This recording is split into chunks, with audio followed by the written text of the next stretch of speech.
कन्हैया कहता है कि अवश्य आऊंगा, तू अपने शरीर और हमारी गायों की पूरी पूरी देखभाल करना। माता तू जहां भी रहे सुखी से रहे, यही मेरा आशीर्वाद है। रथ आगे बढ़ने लगा, गोपियां पीछे दौड़ने लगे। उन्होंने कन्हैया की आरती उतारनी चाहे, पुनः रथ को रोका गया। श्री कृष्ण गोपियों से कहने लगे कि दुष्टों की हत्या, दैत्यों का संहार तो मेरे जन्म का गौण प्रायोजन है। प्रायोजन मतलब श्री रामचंद्र जी का भी जन्म हुआ था दुष्टों का संहार करने, पापी रावण का संहार करने के लिए, कई राक्षसों का संहार करने के लिए उनका जन्म हुआ। आज कृष्ण कह रहे हैं कि राक्षसों को मारने का, संहार करने का मेरे जन्म का गौण कारण है। दूगो, एगो मुख्य होला, एगो गौण होला। तो गौण कारण है, मुख्य कारण नहीं है। मेरे अवतार का प्रायोजन तो गोकुल में प्रेम लीला ही करना है, यही मेरे अवतार का प्रमुख कारण है। मेरा एक स्वरूप यहाँ तुम्हारे पास रहेगा, एक स्वरूप तेरे पास रहेगा और दूसरा स्वरूप मथुरा में रहेगा। पहले मात्र जसोदा के घर ही एक कन्हैया था, अब हर गोपी के घर घर में कन्हैया हो जाएगा। हर गोपी के घर घर में कृष्ण होंगे। कृष्ण ने सभी गोपियों के हृदय में प्रवेश किया। पहले मात्र जसोदा के घर ही कृष्ण थे, आज हर गोपी के घर में के कृष्ण है। महाप्रभु कहते हैं कि यह अतरंग का संयोग है और बहिरंग का वियोग है। प्रत्येक गोपी अनुभव कर रही है कि श्री कृष्ण उनके पास ही बसे हुए हैं और मथुरा नहीं गए। सब गोपियों के मन में ऐसा भाव चल रहा है कि कृष्ण कहीं गए नहीं है।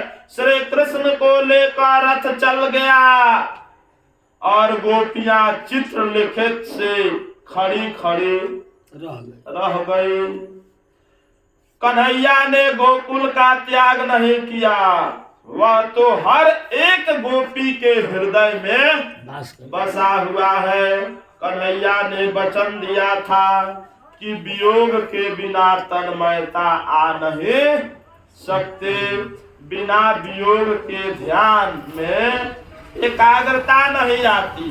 जब तक वियोग नहीं होगा तब तक मन में एकाग्रता आते नहीं है और साक्षात्कार भी नहीं होता है।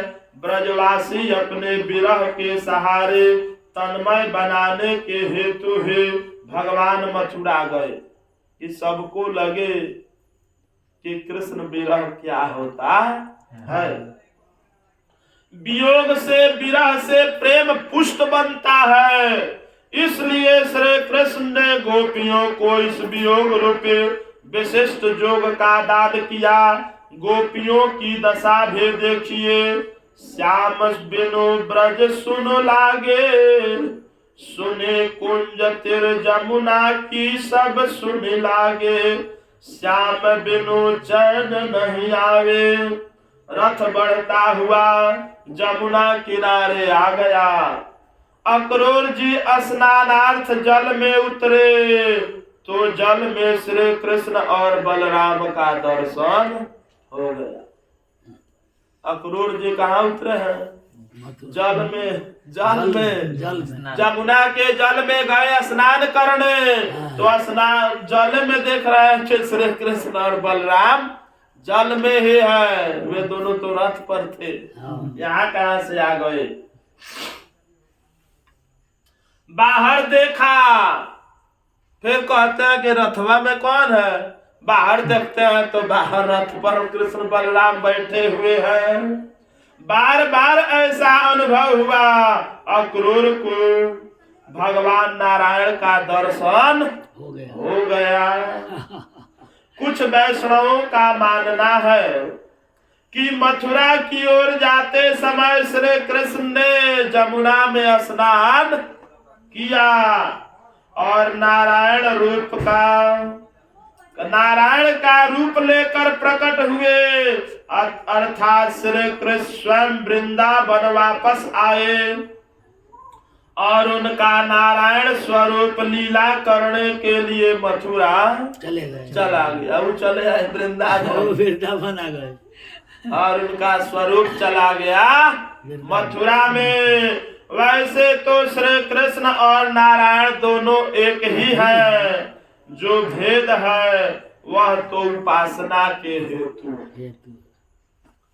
अक्रूर जी ने जमुना में स्नान करके स्तुति की। रथ मथुरा की सीमा पर आया तो श्री कृष्ण ने अक्रूर जी से कहा कि चाचा जी आप आगे बढ़िए, हम यही उद्यान में विश्राम करेंगे। ये बगीचा है ना, बड़ा सुंदर बगीचा है, हम चाहते हैं इसी में विश्राम करने के लिए। जिस नगरी में कंस हो वहाँ श्री कृष्ण रह सकते हैं। जिस नगरी में कृष्ण हो वहाँ कंस हो, वहाँ कृष्ण नहीं रह सकते। इसलिए उन्होंने कहा कि हम इसी बगीचा में रह जाएंगे। जब वे अंदर जाए तो कृष्ण कंस का नाश ही हो जाएगा। मथुरा में प्रवेश करने का मतलब है कि कंस का नाश हो जाएगा।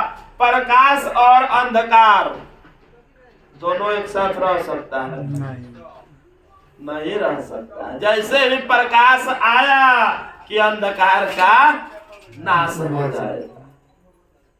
इसलिए अंधकार और प्रकाश जिस प्रकार से एक साथ नहीं रह सकते हैं, उसी प्रकार कृष्ण और कंस एक साथ नहीं रह सकते हैं। विषयानंद और ब्रह्मानंद एक साथ नहीं रह सकते हैं। मथुरा मानव काया में श्री कृष्ण ब्रह्म और कंस काम के साथ कैसे रह सकते हैं? जहाँ काम तहाँ राम नहीं। जहाँ काम होगा वहाँ राम नहीं रहना। जहाँ काम तहाँ राम नहीं, जहाँ राम नहीं काम, आ तुलसी कबहु न रही सके, आ रवि जननी एक ठाम। रवि मने आ जननी मने माता। रात्रि भी होता है। तो रात्रि और सूर्य एक साथ रह सकते हैं। जैसे ही सूर्योदय होता है रात्रि खत्म, अंधेरा खत्म। जहाँ काम रहेगा वहाँ राम नहीं रह सकते। जसोदा जी ने दूध दही और अन्य खाद्य सामग्री इनको दी थी। कहीं घर से निकलने पर कुछ पाथे लेकर के जाया जाता है, तो दही दूध माखन खाद्य सामग्री कृष्ण को दी थे।